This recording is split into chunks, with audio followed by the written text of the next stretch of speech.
Hello दोस्तों, आप सभी मसीह भाई बहनों को प्रभु यीशु मसीह के नाम में जय मसीह की इस नए वीडियो के माध्यम से एक बार फिर से मैं आप सभी का स्वागत करता हूं। एक मसीही जीवन में जब हम बढ़ते हैं और जब हम आगे विश्वास में मजबूत होते हैं तो हमारे सामने कई सारे सवाल आते हैं। बहुत सारे ऐसे लोग होते हैं जिनके मन में एक सवाल हमेशा आता रहता है कि क्या उन्हें प्रसाद खाना चाहिए कि नहीं खाना चाहिए। इसके लिए हम बाइबल से मुख्य 3 वचनों को देखेंगे जिनके द्वारा हम समझ पाएंगे कि एक विश्वासी के लिए प्रसाद खाना सही है या नहीं है। अगर आप यीशु मसीह पे विश्वास करते होगे तो आपने कई बार इस बात को सुना होगा कि मसीही लोगों को प्रसाद नहीं खाना चाहिए। लेकिन इसका कारण क्या है? क्या सच में मसीही लोगों को प्रसाद नहीं खाना चाहिए? अगर वो थोड़ा बहुत खा लेंगे तो उससे क्या हो जाएगा? कोई दिक्कत तो नहीं होगी? इन सारी बातों का जवाब आज इस वीडियो के माध्यम से मैं आपको देने वाला हूं। इसके लिए कुछ वचनों को पढ़ना बहुत ज़्यादा ज़रूरी है। अगर आप पहले कुरिन्थियों की पत्री पढ़ते हैं, उसके 10 अध्याय में अगर आप आएंगे, उसके 20 और 21 में अगर आप आएंगे, वहाँ पर आपको कुछ चीज़ों को समझना है। देखिए, वहाँ पर जो बातें लिखी गई हैं उन बातों को मैं आपको बताना चाहता हूँ। यहाँ पर जब हम पढ़ते हैं तो लिखा है, नहीं वरन यह है कि अन्य जाति जो बलिदान करते हैं वे परमेश्वर के लिए नहीं परंतु दुष्टात्माओं के लिए बलिदान करते हैं, और मैं नहीं चाहता कि तुम दुष्टात्माओं के सहभागी हो। तुम प्रभु के कटोरे और दुष्टात्मा के कटोरे दोनों में से नहीं पी सकते।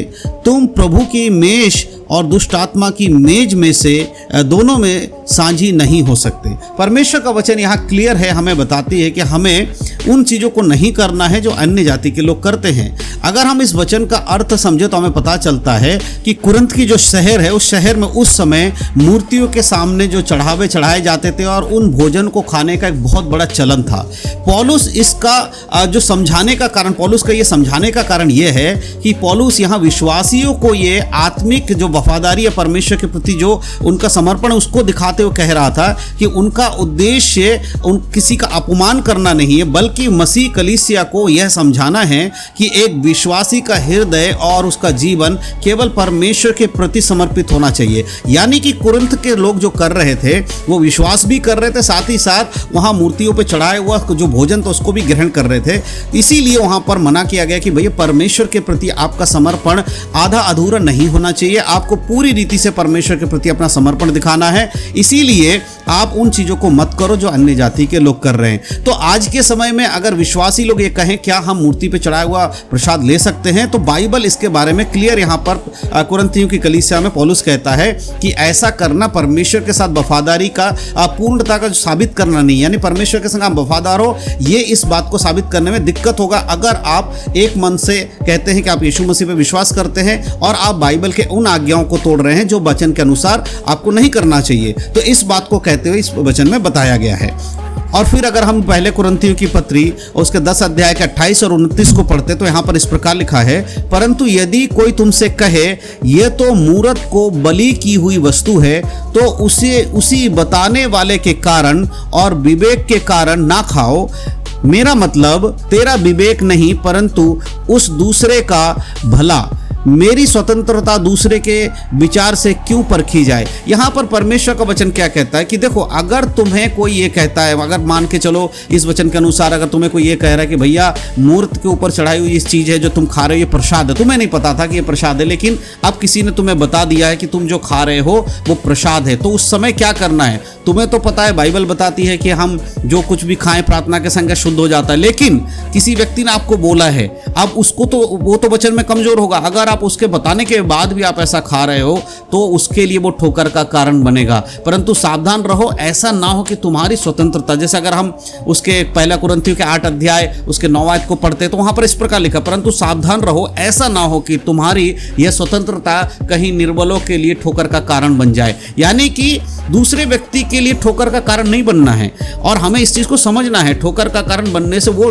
परमेश्वर से दूर हो सकता है, वो भी कमजोर व्यक्ति होगा वचन में। तो कलीसिया में कुछ लोग विश्वास में नए होते हैं, कमजोर होते हैं, उनके लिए आपको इस समझदारी के साथ काम करना है। पौलुस का समझाने का कारण है, पौलुस मुख्य धन की बात कर रहा है, तो परमेश्वर के साथ तुम्हारा संगति का और उसके संग रिश्ते की बात कर रहा है। तो इस चीज को आपको समझना है कि जब कोई आपको प्रसाद को लेकर देता है, आपको उसको एक्सेप्ट नहीं करना है बाइबल के अनुसार।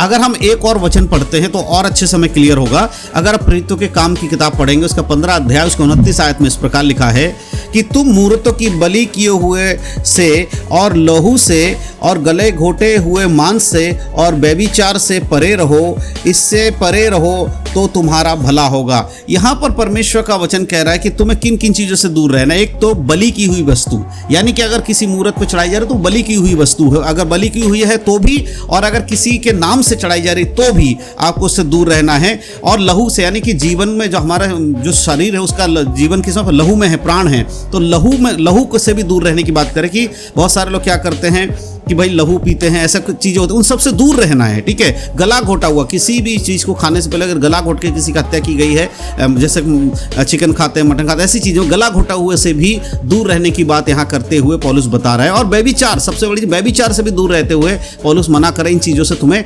दूर रहना है। अर्थात यह कि मूरत पे बलिदान किए हुए चीज़ों से, लहू से, गले घोटे हुए से, मांस से और व्यभिचार से, इन सब चीज़ों से एक विश्वासी को हमेशा बचकर ही रहना चाहिए। यरूशलेम के समय, उस समय की बातें हैं जब ये बताई गई है, तो जब शुरुआती कलीसिया में नए विश्वासी जुड़ रहे थे, तब प्रेरित जो थे, प्रेरितों ने क्या किया, मिलकर ये आत्मिक नियम बनाए पवित्र आत्मा के द्वारा कि किस तरह कलीसिया को चलना है, किस तरह से चीज़ों को होना है। और ये जो था, ये आदेश कलीसिया को आत्मिक अनुशासन, शुद्धता और एकतापूर्ण से बने रहने के लिए दिया गया था, ताकि कलीसिया आगे चलकर किसी भी गलत चीज़ में ना पड़े। तो आज के इस वीडियो के माध्यम से जो बातें मैंने आपको बताई, जैसे कि प्रसाद खाना चाहिए कि नहीं खाना चाहिए, उसका जो है कंक्लूजन यही है, एक विश्वासी को मूर्ति पे चढ़ाया हुआ वस्तु ग्रहण नहीं करना चाहिए, नहीं खाना चाहिए। अगर आपके पास कोई आता है और प्रसाद देने की बात करता है, आप उनसे क्लियर कह सकते हो, मैं यीशु मसीह पे विश्वास करता हूँ, मैं बाइबल पे विश्वास करता हूँ, इसीलिए मैं प्रसाद ग्रहण नहीं कर सकता, मेरा बाइबल इसकी इजाजत नहीं देता है। आप उससे लड़ाई नहीं करना, झगड़ा नहीं करना, सच बताना है कि भाई हम नहीं खाते, प्यार से समझाएंगे, वो समझ जाएगा। अगर आप तर्क करेंगे, वितर्क करेंगे तो हमेशा क्या होता है, लड़ाई झगड़ा उत्पन्न होता है। तो इसलिए बहुत ही समझदारी से उसको समझाइए और इस चीज़ से वो भी समझ पाएगा और आपको नहीं बोलेगा कभी। लेकिन अगर आप ऐसे नहीं समझाएंगे वचनों से, अगर आपको ही नहीं पता है कि क्या करना, तो आप दूसरों को कैसे समझा पाओगे। तो मैं विश्वास करता हूं जो बातें आज मैं इसमें बताया आप समझ पाए। अगर आपको इससे भी डिटेल में जानना है, कुछ बातें रह गई हैं, समझना चाहते हैं, तो आप ज़रूर क्या कीजिए, हमारे वीडियो के कमेंट बॉक्स में लिख दीजिएगा, मैं आपको ज़रूर बताऊंगा। साथ ही साथ इस वीडियो के कमेंट बॉक्स में आप अपने सारे विचार और कोई और वीडियो बनवाना चाहते हैं किसी और टॉपिक, वो भी लिख सकते हैं। और इसी के साथ परमेश्वर आप सबको आशीष दे। आज के इस वीडियो को देखने के लिए बहुत बहुत धन्यवाद। अपने मसीह भाई बहनों शेयर कीजिएगा। यीशु मसीह के नाम से आप सभी को जय मसीह की। God bless you.